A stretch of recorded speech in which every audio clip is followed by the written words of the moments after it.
आज हम उपस्थित हैं छतरपुर में एक ऐसी शख्सियत के साथ जो कि स्वतंत्रता संग्राम सेनानी परिवार से हैं और बुंदेलखंड का जलियांवाला बाग कहा जाने वाला चरण पादुका के ये सचिव भी हैं और एक तरह से कहा जाए तो यहाँ के सर्वोसर्वा और जो भी व्यवस्थाएं वहाँ पर हैं और जिस तरीके से उसको प्रमोट करने का काम है वह हमारे बीच शंकर लाल सोनी जी कर रहे हैं। आज हम उनसे मुलाकात करेंगे और जानेंगे बुंदेलखंड के जलियांवाला बाग चरण पादुका के संदर्भ में।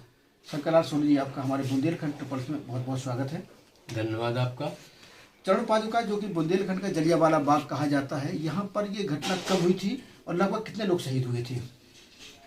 ये बुंदेलखंड का जलियांवाला बाग चरण पादुका सिंहपुर ग्राम के अंतर्गत आता है और यहाँ पर 14 जनवरी 1931 को स्वाधीनता की सभा उर्मिल नदी के तट पर की जा रही थी।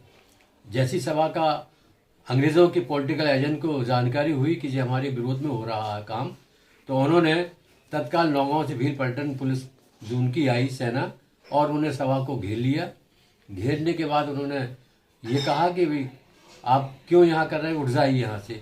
जब सवाल जवाब होने लगे और सभाकारों ने इस बात को स्वीकार नहीं किया तो फिर उनका विरोध इतना ज़्यादा हुआ कि उन्होंने फिर उन सभाकारों के ऊपर स्वाधीनता के जो रणबांके थे तोपों गोलियों से चलाना शुरू किया, जिसमें सबसे पहले सेठ सुंदरलाल गुप्ता गिलवावालू को गोली लगी और वो शहीद हो गए। लगभग कितने लोग शहीद हुए थे?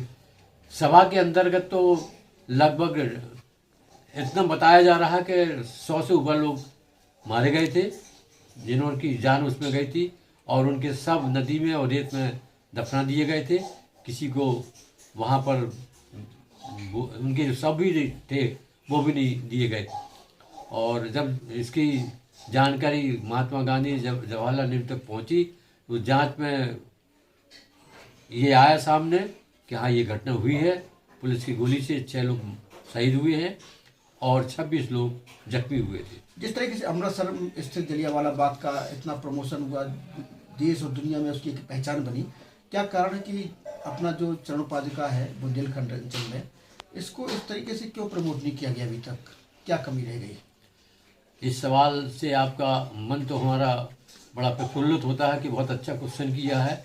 यही क्वेश्चन इनको चिंतन करना चाहिए सरकार को, यहाँ के जनप्रतिनिधियों को और यहाँ के जो हमारे सर्वोच्च सत्ता में रहते हैं, ये उनको चिंतन करना चाहिए। लेकिन हम लोग अपने स्वतंत्रता सेनानी परिवार, अपने कुर्बानियों के पिताजियों की परिवारों हुई है बुंदेलखंड के जलियांवाला बाग में, उसके लिए हम सतत प्रयासरत हैं कि आखिर अभी तक इसका वो स्थान क्यों नहीं हुआ जो पंजाब के जलियांवाला बाग को मिला है।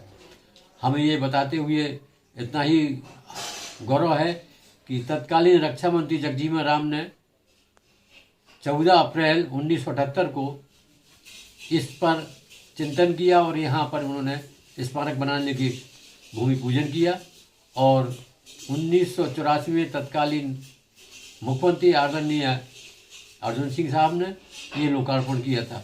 इसके अलावा वहाँ पर 4 दीवार के बना हुआ है स्मारक और कुछ भी नहीं है।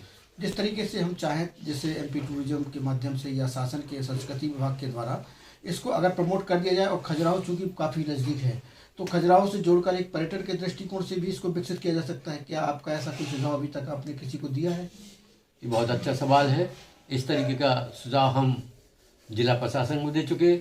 अभी कुछ ही समय पहले माननीय राज्यपाल जी आए थे, सर्किट हाउस में हमारी उनसे मुलाकात हुई।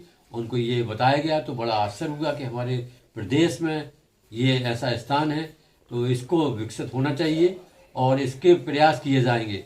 अभी कुछ दिन पहले आदरणीय हमारे संस्कृति मंत्री उषा सिंह जी आई थी और उन्होंने भी इस बात को जान करके ये कहा कि इसके विकास के लिए तत्काल योजना बनाई जाए और मैं कलेक्टर साहब से कहती हूँ कि ये योजना बना करके हमारे मंत्रालय को भेजें। इसको पर्यटन विभाग से जोड़ना है और इसको पर्यटन स्थल से देश में पहचान देना है। शहीदों की याद में कोई कार्यक्रम होता है चरण पादुका में? हमारे यहाँ चरण पादुका में हर वर्ष 14 जनवरी 1931 को श्रद्धांजलि सभा होती है। 12 बजे सारे लोग पहुँचते हैं, जनप्रतिनिधि, जिला प्रशासन, गाँव के लोग, स्वतंत्रता सेनानी, सारा मतलब मिलजुल करके वहाँ पहुँचते हैं। ये किंवदंती है, भगवान यहाँ से जब निकले वनगमन के लिए चित्रकूट के लिए तो एक यहाँ उर्मिल नदी के पास में काफ़ी बड़ा वृक्ष था, एक शिला थी, वहाँ उन्होंने विश्राम किया। विश्राम के दौरान जब वो निकलने लगे तो उनके चरण शिला पे बन गए और उसके कारण से वो चरणपाद का स्थान आज भी उसी नाम से जाना था। तो ये शहीदी दिवस 14 जनवरी 1931 से लेकर के आज तक हर कुछ कितने वर्षों से मनाया जा रहा है? ये घटना 14 जनवरी 1931 की है। कब? ये 14 जनवरी 1931 को है। आज 91 वर्ष हो गए हैं और इस 91 वर्ष के बाद हम अभी ये प्रयास हमारा है कि यहाँ पर ये इस स्थल को शताब्दी पूर्व एक आयोजन बड़ा बनाए और यहाँ राज्यपाल मुख्यमंत्री सबको बुलाया जाए। क्षेत्रीय विधायक माननीय BD शर्मा जी से हमारा निवेदन है आपके माध्यम से, सांसद जी से, प्रदेश अध्यक्ष से, कि वो इस ओर हमारा ध्यान दें। को लेकर के, वहाँ के विकास को लेकर के ये स्वाभाविक है कि आज स्वाधीनता जो हमारे शहीद थे उनकी याद में एक स्थल पर्यटन के दृष्टिकोण से अगर विकसित किया जाए तो निश्चित रूप से हम जलियांवाला बाग की तरह बुंदेलखंड का जलियांवाला बाग चरण पादुका को भी निर्मित कर सकते हैं। मैं छतरपुर से राजीव शुक्ला, शंकर सोनी जी के साथ अब तक के लिए एक बार फिर हम किसी शख्सियत के साथ उपस्थित होंगे। तब तक के लिए नमस्कार।